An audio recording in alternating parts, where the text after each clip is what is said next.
মই এতিয়া ক'ত বহি আছোঁ জানে?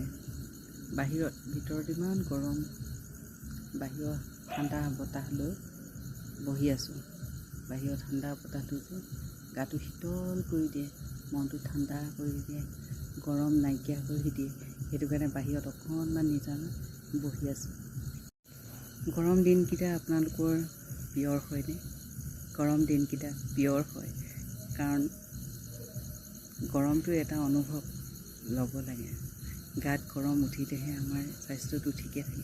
ঠাণ্ডাত জুই ধৰিব লাগে আৰু কাপোৰ বহুত প্ৰয়োজন। গতিকে গৰম দিনত কাপোৰ চাপোৰ একো নালাগে। বতাহ, গছৰ তলত বহক, বতাহ আহিব ধুনীয়া, বা বিচনী মাৰি মাৰি ধুনীয়া বতাহ ল'ব পাৰিব।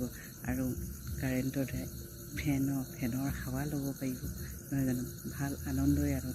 গৰম দিনকেইটা কিন্তু ভাল। গৰম উঠিলে গা ধুই দিয়ক। এতিয়া মই বাহিৰত বহি আছোঁ গৰমৰ কাৰণে, ঠাণ্ডা বতাহ, শীতল বতাহ লৈ আছোঁ। নিৰিবিলি খুব ধুনীয়া লাগিছে। এতিয়া বতাহ লৈ থাকোঁ আৰু গুড নাইট বন্ধু বান্ধৱীসকল।